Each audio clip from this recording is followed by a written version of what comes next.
Ukraine અને Russian વચ્ચે આજે યુદ્ધનો 7મો દિવસ રહ્યો। રશિયન સૈનિકો યુક્રેનની ધરતી પર મિસાઇલથી હુમલો કરી રહ્યા છે।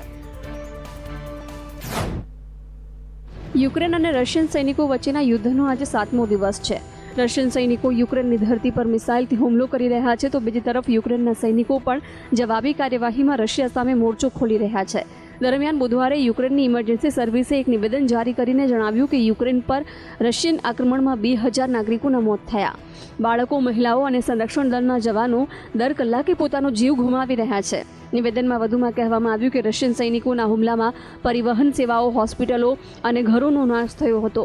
જો કે હજુ પણ યુક્રેનના બહાદુર સૈનિકો રશિયા સામે યુદ્ધના મોરચે ઊભા છે। યુક્રેન પર રશિયન આક્રમણથી 2000થી વધુ યુક્રેનિયન નાગરિકો માર્યા ગયા છે અને પરિવહન સુવિધાઓ, હોસ્પિટલો, કિન્ડરગાર્ટન્સ અને ઘરોનો નાશ થયો છે। તેમણે પોતાના નિવેદનમાં કહ્યું કે રશિયન અગ્નિશામકોના હુમલામાં દર કલાકે બાળકો, મહિલાઓ અને સંરક્ષણ દળના જવાનો પોતાનો જીવ ગુમાવી રહ્યા છે। તો રશિયાએ દાવો કર્યો છે કે તેમણે યુક્રેનના ખેર્સન શહેર પર કબજો કરી લીધો છે। જો કે આ મામલે યુક્રેન તરફથી કોઈ પ્રતિક્રિયા આપવામાં નથી આવી। યુક્રેન અને રશિયાના સૈનિકો વચ્ચેના યુદ્ધનો આજે 7મો દિવસ છે। બંને દેશોની સેના પૂરી તાકાતથી લડી રહી છે। યુક્રેન હજુ સુધી રશિયન સૈનિકો અને ખતરનાક શસ્ત્રોના બોમ્બમારા સામે શરમાયું નથી। યુક્રેનના બહાદુર સૈનિકો માથે કફન બાંધીને રશિયન સૈનિકો સાથે લડી રહ્યા છે। દરમિયાન રશિયન સૈનિકોએ દાવો કર્યો છે કે તેઓએ ખેર્સન શહેર પર કબજો કરી લીધો છે। જો કે આ મામલે યુક્રેન તરફથી હજુ સુધી કોઈ પ્રતિક્રિયા આપવામાં નથી આવી। યુક્રેનના કોરોટોપ શહેરના મેયરે દાવો કર્યો કે રશિયન સૈનિકોએ તેમને શહેરને તેમને સોંપવા માટે અલ્ટિમેટમ આપ્યું છે અથવા તેઓ તેનો સંપૂર્ણ નાશ કરશે। બીજી તરફ રશિયન સૈનિકો સમગ્ર યુક્રેન પર 3 ખૂણાથી હુમલો કરી રહ્યા છે। યુદ્ધના 7મા દિવસે રશિયાએ ફરીથી યુક્રેનના મોટા શહેરો પર બોમ્બમારો કર્યો છે। જો કે યુક્રેન હજુ સુધી રશિયાને શરણે નથી આવ્યું। યુક્રેનના રાષ્ટ્રપતિ વોલોદિમીર ઝેલેન્સ્કીએ બુધવારે દાવો કર્યો કે 6 દિવસના યુદ્ધમાં લગભગ 6000 રશિયનો માર્યા ગયા છે। તેમના સૈનિકો બહાદુરીથી રશિયન સૈનિકો અને ખતરનાક હથિયારોનો સામનો કરી રહ્યા છે। તો યુક્રેન સામેના યુદ્ધની વચ્ચે રશિયાએ ધમકી આપતા કહ્યું કે જો ત્રીજું વિશ્વયુદ્ધ થાય છે તો તે વિનાશક સાબિત થશે, કારણ કે તેમાં પરમાણુ શસ્ત્રો સામેલ હશે। યુક્રેન સામેના યુદ્ધની વચ્ચે રશિયાના વિદેશ મંત્રી સર્ગેઈ લવરોવે ખુલ્લેઆમ ચેતવણી આપી છે। લવરોવે બુધવારે કહ્યું હતું કે જો ત્રીજું વિશ્વયુદ્ધ થાય છે તો તે વિનાશક સાબિત થશે, કારણ કે તેમાં પરમાણુ શસ્ત્રો સામેલ હશે। લવરોવે કહ્યું કે યુક્રેનના રાષ્ટ્રપતિ ઝેલેન્સ્કીના શાસનથી પડોશી દેશો અને સામાન્ય રીતે આંતરરાષ્ટ્રીય સુરક્ષા માટે ખતરો છે। લવરોવ અનુસાર યુએસ પ્રમુખ જો બાઇડન એક અનુભવી છે, જેમણે અગાઉ કહ્યું હતું કે યુદ્ધ પ્રતિબંધો એકમાત્ર વિકલ્પ છે। મંગળવારે લવરોવે કહ્યું હતું કે જો કીવ પરમાણુ હથિયાર મેળવે તો તેને વાસ્તવિક ખતરાનો સામનો કરવો પડશે, પછી રશિયા તે મુજબ પ્રતિક્રિયા આપશે। રૂસે યુક્રેન યુદ્ધના ઉકેલ માટે વાટાઘાટોનો પ્રથમ રાઉન્ડ ગયા રવિવારે બેલારુસ યુક્રેન સરહદ નજીક થયો હતો। વાટાઘાટોનું કોઈ જ પરિણામ ન આવ્યું, જોકે બંને પક્ષો ફરીથી મળવા માટે સંમત થયા હતા। યુક્રેનના રાષ્ટ્રપતિ ઝેલેન્સ્કીએ રશિયા પર આરોપ લગાવ્યો કે તેઓ તેમના આક્રમણ ચાલુ રાખીને તેમને છૂટછાટ આપવા બદલ દબાણ કરવાનો પ્રયાસ કરી રહ્યા છે। યુક્રેન પર સતત અને ભયાનક રશિયન હુમલાથી વ્યથિત આ દેશના સામાન્ય લોકોની મદદ કરવા માટે સંયુક્ત રાષ્ટ્રે સમગ્ર વિશ્વને અપીલ કરી છે। યુએનએ યુક્રેનની અંદર 6 મિલિયન લોકોને મદદ કરવા માટે પ્રથમ 3 મહિનામાં $1 બિલિયન થી 100 મિલિયનની અપીલ કરી છે। આ હેઠળ સૌથી વધુ નબળા લોકોને રોકડ, ખોરાક, પાણી અને સ્વચ્છતા, આરોગ્ય સંભાળ અને શિક્ષણ સેવાઓ આપવામાં આવશે અને ક્ષતિગ્રસ્ત ઘરોને ફરીથી બનાવવામાં મદદ કરાશે। યુક્રેન પર સતત અને ભયાનક રશિયન હુમલાથી વ્યથિત દેશના સામાન્ય લોકોની મદદ કરવા માટે સંયુક્ત રાષ્ટ્રે સમગ્ર વિશ્વને અપીલ કરી છે। યુએનના મહાસચિવે એક અપીલ કરીને કહ્યું કે રશિયાની વિશેષ સૈન્ય કાર્યવાહી યુક્રેનના રહેવાસીઓ માટે જીવવું મુશ્કેલ અને જોખમી બનાવી રહી છે। આવી સ્થિતિમાં આંતરરાષ્ટ્રીય સમુદાયે જરૂરિયાતમંદોને સંપૂર્ણ સહાયતા આપવી પડશે, જેથી કરીને તેઓ આ ભયંકર સમયગાળામાંથી બહાર આવી શકે। સેક્રેટરી જનરલ એન્ટોનિયો ગુટેરેસે જણાવ્યું હતું કે યુક્રેનમાં છેલ્લા 3 મહિનામાં લશ્કરી કાર્યવાહીથી પ્રભાવિત અને વિસ્થાપિત થયેલા 6 મિલિયનથી વધુ લોકોની વધતી જતી માનવતાવાદી જરૂરિયાતોને પહોંચી વળવા માટે આ યોજનાને $1 બિલિયન ની જરૂર પડશે। ખાસ કરીને પોલેન્ડ, હંગેરી, રોમાનિયા અને મોલ્ડોવામાં આવેલા આ લોકોને મદદની સખત જરૂર છે।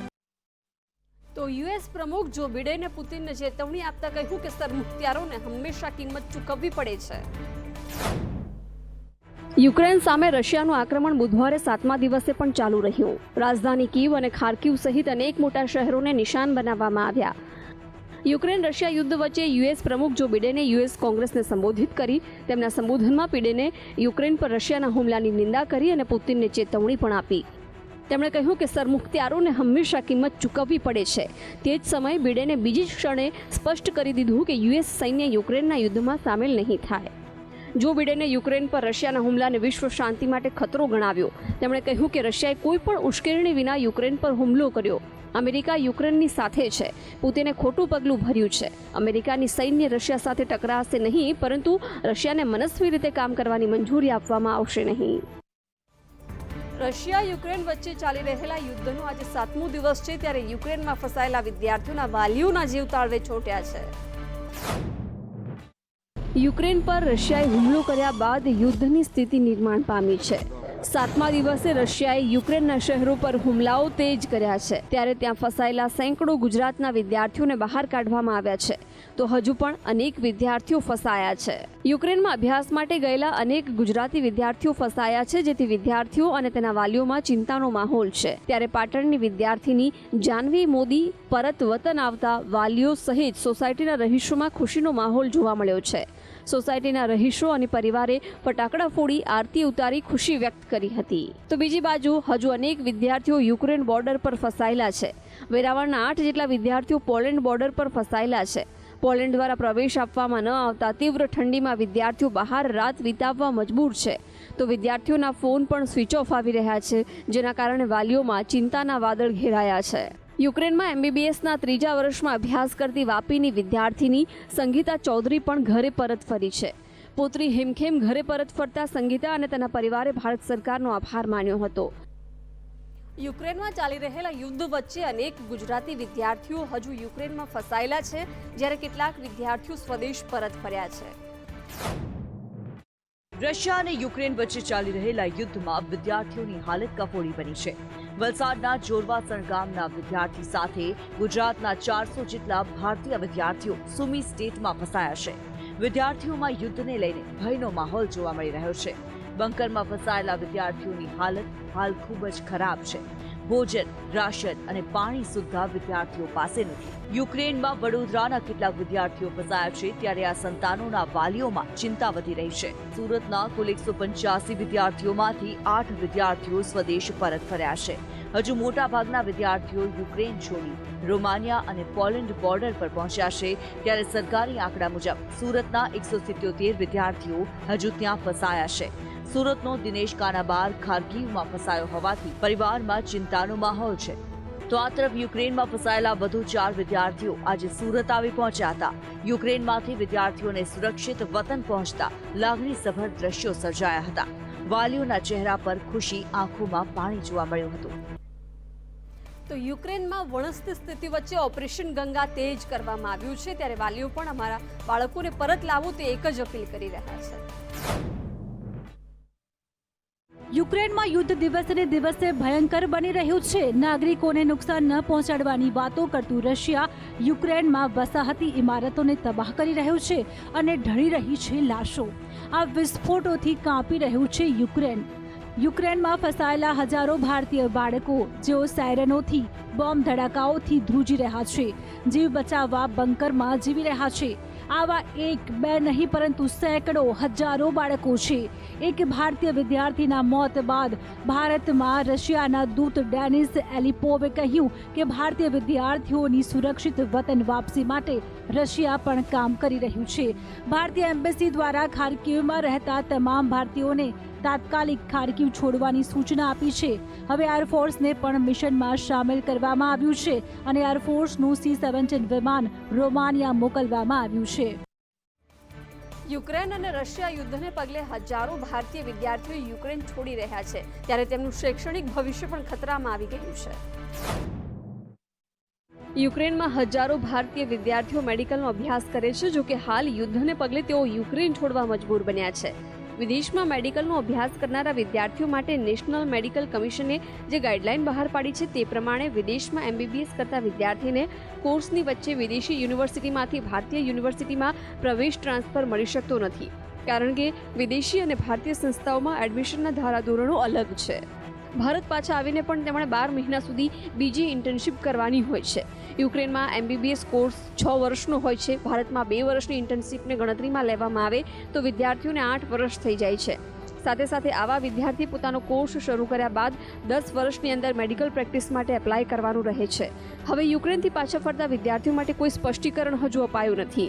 વિદ્યાર્થીઓનો અધૂરો કોર્સ કેવી રીતે પૂરો થશે તેની પણ કોઈ જાણકારી નથી.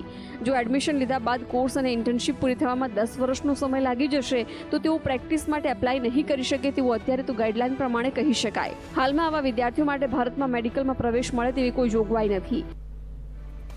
આબમાંથી મિસાઇલ વરસી રહી છે. સતત સંભળાતી સાયરન અને બોમ્બ ધડાકા લોકોના શ્વાસ થંભાવી રહ્યા છે. ઠેર ઠેર તબાહી અને વિનાશ ફેરાઈ રહ્યો છે. જંગનો સતત 7મો દિવસ.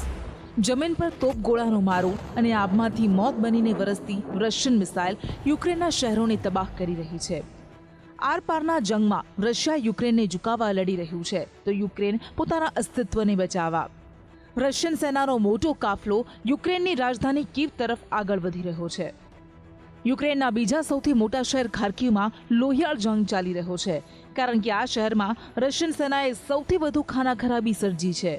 ખાર્કિવ અને કીવ વચ્ચે આવેલા ઓક્તિર્કા શહેરમાં આવેલા મિલિટરી બેઝ પર રશિયાએ હુમલો કર્યો છે.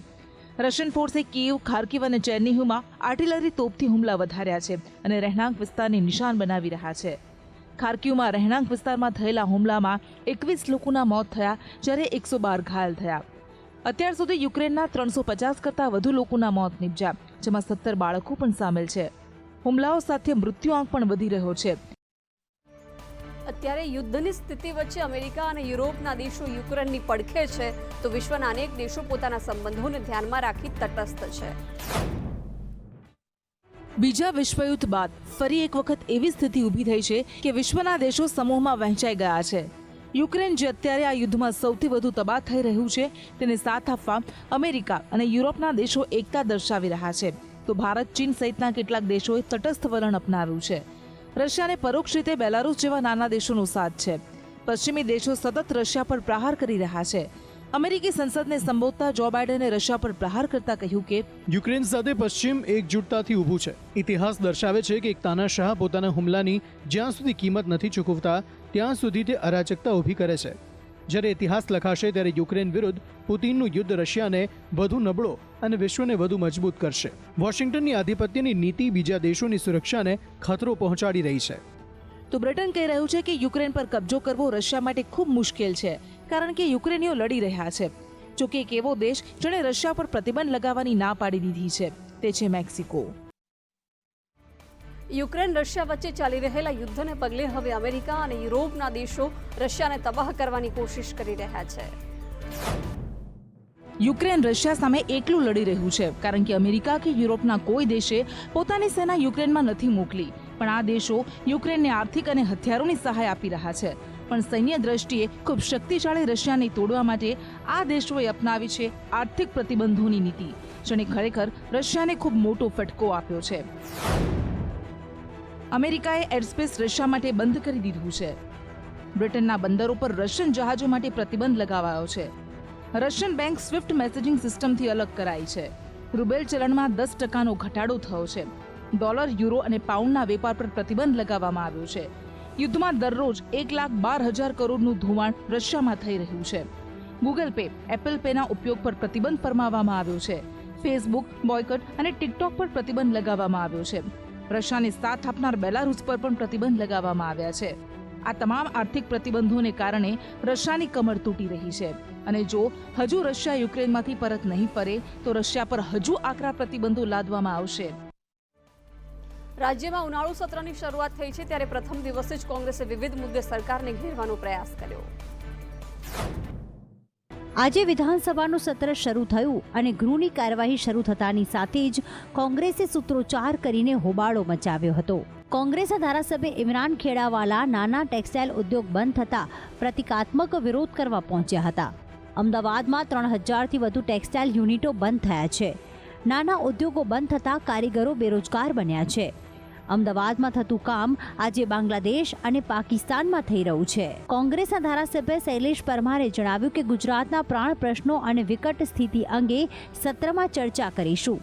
પેપર કાંડ, ખનડી કાંડ, કોરોનામાં કરેલ કાંડ અને ખેડૂતોના મુદ્દે કોંગ્રેસ આક્રમક રીતે રજૂઆત કરશે. મુખ્યમંત્રી ભૂપેન્દ્ર પટેલની સરકારનું આ પ્રથમ બજેટ સત્ર છે. સત્તા પક્ષ અને વિપક્ષ વચ્ચે તોફાની બની રહેવાની પ્રબળ શક્યતાઓ સેવાઈ રહી છે. તો બીજી તરફ ગુજરાત વિધાનસભાની આવી રહેલી ચૂંટણીઓ પહેલા જ મળતું આ સત્ર ભાજપ અને કોંગ્રેસ માટે પણ મહત્વનું છે. ગુજરાત વિધાનસભાના બજેટ સત્રની શરૂઆત થઈ છે ત્યારે આવતીકાલે રાજ્યના નાણામંત્રી કનુભાઈ દેસાઈ પ્રથમ વખત બજેટ રજૂ કરશે. ચૂંટણીના વર્ષમાં જ રાજ્ય સરકાર લોકોને સીધી રીતે અસર કરે તેવી બાબતો બજેટમાં લાવે તેવું લાગી રહ્યું છે. ગત વર્ષે સરકારે 2.27 કરોડનું બજેટ રજૂ કર્યું હતું. શિક્ષણ, આરોગ્ય, કૃષિ, સામાજિક ન્યાય અને અધિકારીતા વિભાગ જેવા વિભાગોના બજેટમાં વધારો થશે. રાજ્યના નાણામંત્રી કનુભાઈ દેસાઈએ કહ્યું કે આ બજેટ વધારા સાથે આવશે. અનેક વિભાગોમાં નવી બાબતો બજેટમાં આવશે. આ બજેટમાં નોકરિયાત વર્ગને પણ ધ્યાનમાં રાખવામાં આવ્યો છે. શું આવી શકે છે બજેટમાં? સરકારી અને ખાનગી નોકરીઓમાં રોજગારી માટેની જાહેરાતની શક્યતા. શિક્ષણ, આરોગ્ય, સામાજિક ન્યાય અને અધિકારીતા વિભાગના બજેટમાં વધારો થશે. કોરોનાને કારણે થયેલા લર્નિંગ લોસને ધ્યાને રાખી જોગવાઈ. કૃષિ વિભાગમાં 2-3 યોજનાઓ જાહેર થાય તેવી સંભાવના. હાલની યોજનાઓમાં મળતી સહાયમાં વધારો કરાશે. દરેક તાલુકામાં હેલિકોપ્ટર સેવા માટે કરાઈ શકે છે જોગવાઈ.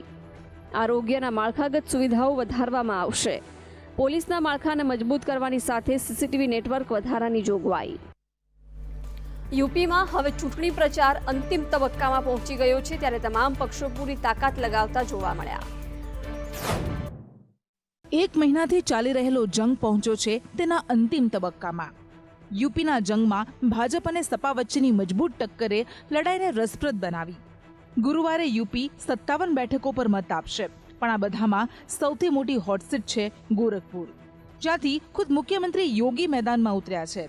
તો બીજી બાજુ 7મા તબક્કા માટે તમામ પક્ષો પરસેવો પાડી રહ્યા છે. પ્રધાનમંત્રીએ સોનભદ્રમાં સભા સંબોધી અને વિરોધીઓને ફરી એકવાર આડે હાથ લીધા. यहाँ की खनिज संपदा को मर्जी पड़े उतना लूटा और इन क्षेत्रों के लोगों को अपने हाल पर छोड़ दिया. તો જેમની પરીક્ષા થવાની છે તે યોગી આદિત્યનાથે મહુમાં સભા ગજવી, જ્યારે ભાજપને મજબૂત ટક્કર આપી રહેલા અખિલેશ યાદવે જોનપુરમાં. પણ અહીં પણ તેમણે યુક્રેનમાં ફસાયેલા બાળકોને લઈને સરકાર પર પ્રહાર કર્યા. 7મા તબક્કા માટે ખુદ મમતા બેનર્જી અખિલેશ યાદવ માટે પ્રચાર કરશે. આમ આ જંગને જીતવા માટે તમામ પક્ષો કમર કસી રહ્યા છે. એક એવી પાર્ટી જેણે વિધાનસભામાં તો ભાજપને હરાવ્યું પણ સ્થાનિક ચૂંટણીમાં પણ તેના સુપડા સાફ કરી નાખ્યા છે. વિધાનસભાની ચૂંટણીમાં ભાજપને મજબૂત ટક્કર આપી હરાવનાર મમતા બેનર્જીએ બંગાળમાં સ્થાનિક ચૂંટણીમાં પણ ભાજપને નિરાશા આપી છે. પશ્ચિમ બંગાળની 108 નગરપાલિકાઓમાં થયેલી ચૂંટણીમાં 102 નગરપાલિકાઓમાં ટીએમસીએ પ્રચંડ જીત મેળવી છે. અને ભાજપ માટે આ હાર વધુ શરમજનક એટલા માટે છે કારણ કે તે એક પણ નગરપાલિકા નથી જીતી શકી. શુભેન્દુ અધિકારીના ગઢ ગાંધી નગરપાલિકા પર પણ પાર્ટીએ પોતાનું નિયંત્રણ ગુમાવી દીધું. ટીએમસીએ કેસરનાગઢ, પશ્ચિમ મિદનાપુર અને ઉત્તર બંગાળમાં પણ જીત હાંસલ કરી. તો લેફ્ટ મોરચો તહરપુર નગરપાલિકાને જીતવામાં સફળ રહ્યો. પોતાની જીત બદલ મમતા બેનર્જીએ કહ્યું કે માં, માટી અને માનુષને ધન્યવાદ. સ્થાનિકો અને આદિવાસીઓના ભારે વિરોધ બાદ તાપી, પાર, નર્મદા અને નર્મદા પિંજલ યોજનાને મોકૂફ રાખવાનો નિર્ણય લેવાયો છે. બુધવારથી ગુજરાત વિધાનસભાનું બજેટ સત્ર શરૂ થઈ રહ્યું છે. કેન્દ્રીય બજેટ પછી હવે રજૂ થશે ગુજરાતનું બજેટ. કાલે સત્ર મળશે અને 3 માર્ચે નાણામંત્રી ગૃહમાં બજેટ રજૂ કરશે. બજેટની શરૂઆત રાજ્યપાલના ભાષણ સાથે થશે. ઉલ્લેખનીય છે કે રાજ્યમાં આ વર્ષના અંતમાં વિધાનસભાની ચૂંટણી યોજાવાની છે. તેને ધ્યાનમાં રાખી આ વર્ષનું બજેટ રજૂ થઈ શકે છે. નવી રચાયેલી ભૂપેન્દ્ર પટેલ સરકાર પર ખૂબ જ દબાણ છે. બજેટથી રાજ્યના નાગરિકો અને ખેડૂતોને ખૂબ જ આશા અપેક્ષા છે. ઉપરાંત રાજ્યના બિઝનેસમેનોને પણ આ બજેટથી ખૂબ જ અપેક્ષા છે. રાજ્ય સરકાર આ બજેટમાં કોઈ પણ વર્ગને નારાજ કરવા નહીં માંગે. જો આમ થશે તો આગામી વિધાનસભા ચૂંટણીમાં તેની અસર દેખાઈ શકે છે. ભૂતપૂર્વ મુખ્યમંત્રી વિજય રૂપાણી અને રાજકોટ ભાજપના નેતા નીતિન ભારદ્વાજ પર કોંગ્રેસના નેતાઓ દ્વારા આક્ષેપનો મામલો કોર્ટમાં પહોંચ્યો. થોડા દિવસ પહેલા પ્રદેશ કોંગ્રેસના વિરોધ પક્ષના નેતા અને ધારાસભ્યો દ્વારા ભૂતપૂર્વ મુખ્યમંત્રી વિજય રૂપાણી અને ભાજપના નેતા નીતિન ભારદ્વાજ પર ગેરરીતિના આક્ષેપ કરાયા હતા. 500 કરોડની રૂપિયાની સહારા ગ્રુપની જમીન કૌભાંડ આચરવામાં આવ્યું હોવાનો કોંગ્રેસના નેતાઓ દ્વારા આક્ષેપ કરાયો હતો. આ કેસમાં રાજકોટ ભાજપના નેતા નીતિન ભારદ્વાજ પણ ડેફોમેશનની ફરિયાદ દાખલ કરી છે. કોંગ્રેસે કરેલા આક્ષેપ મુદ્દે ભૂતપૂર્વ સીએમ રૂપાણી દ્વારા કોંગ્રેસના નેતાને નોટિસ ફટકારી લેખિતમાં માફીની માંગ કરવામાં આવી હતી.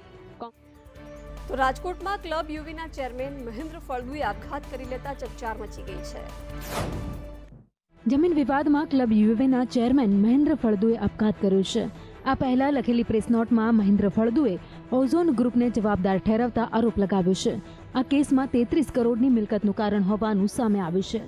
મહેન્દ્ર ફળદુએ અમિત ચૌહાણ, MM પટેલ, અતુલ મહેતા સામે આક્ષેપ લગાવ્યા છે. આ લોકો તેમને સતત પરેશાન કરતા હતા. એટલું જ નહીં, તેને ધમકીઓ પણ આપવામાં આવી હતી. ક્લબ યુવીના ચેરમેનના આપઘાત અંગે ટંકારાના ધારાસભ્ય લલિત કાગતરાએ આત્મહત્યા કેસ મામલે ન્યાય મળે તેવી માંગ કરી છે. આ પરિસ્થિતિથી માણસ કેટલા ત્રાહિમામ પોકારી ગયા હશે એ સમગ્ર ગુજરાતને વિચારવાનો જરૂર છે કે આની ગહેરી ઊંડી તપાસ થાય તો કેટલાય લોકો મોટી મોટી કંપનીઓ વાળા રૂલિંગ પાર્ટી સાથે સંકળાયેલા બહાર આવશે. રાજકોટમાં જમીન વિવાદમાં હત્યા, આત્મહત્યા અને મારામારીની ઘટનાઓમાં છેલ્લા થોડા સમયમાં ખૂબ વધારો નોંધાઈ રહ્યો છે. ત્યારે આ અંગે સરકાર કોઈ યોગ્ય કાર્યવાહી કરે તેવી માંગ પણ લોકોની છે. વડોદરામાં છાણી અને લક્ષ્મીપુરા બાદ ભાયલી ખાતે પણ નિર્જન વિસ્તારમાં રોડ બનાવવાનો ઘટસ્ફોટ થયો છે. વડોદરા સેવા સદન દ્વારા નિર્જન વિસ્તારમાં જાણે રોડ બનાવવાનું અભિયાન શરૂ કરવામાં આવ્યું હોય તેમ લાગી રહ્યું છે. પહેલા છાણી, બાદમાં આંકોડિયા અને હવે ભાયલીમાં નિર્જન વિસ્તારમાં રોડ બનાવવાનો સંદેશ ન્યૂઝ દ્વારા પર્દાફાશ કરવામાં આવ્યો છે. ભાયલીમાં તો 1.5 કિલોમીટર સુધી ચકાચક રોડ બનાવી દેવામાં આવ્યો છે. ભ્રષ્ટાચારના આરોપ સાથે સ્થાનિકોએ વિરોધ પ્રદર્શન કર્યું હતું. સાથે જ વિજિલન્સ તપાસની માંગ પણ કરી છે. સ્થાનિકોનો આક્ષેપ છે કે અહીં કોઈ રહેતું નથી, ફક્ત ખેતરો જ આવેલા છે. એક તરફ જ્યાં લોકો વસે છે ત્યાં રોડ બનતા નથી અને બીજી બાજુ જ્યાં નેતાઓની જમીન હોય કે પછી મોટા ગજાના બિલ્ડર્સની સાઇટ શરૂ થવાની હોય ત્યાં તંત્ર દ્વારા પ્રજાના પરસેવાની કમાણીથી રોડ બનાવી દેવાય છે. સેવા સદનના સ્થાયી અધ્યક્ષનું કહેવું છે કે લોકોને સુવિધા મળે તે માટે અમે અગાઉના કામ કરીએ છીએ, પરંતુ કાયદાની ગૂંચ ઉકેલીને વિકાસના કાર્યો આગળ ધપાવીશું. તો વિપક્ષનું કહેવું છે કે સત્તાપક્ષ પહેલા વિકાસની વ્યાખ્યા સમજાવે.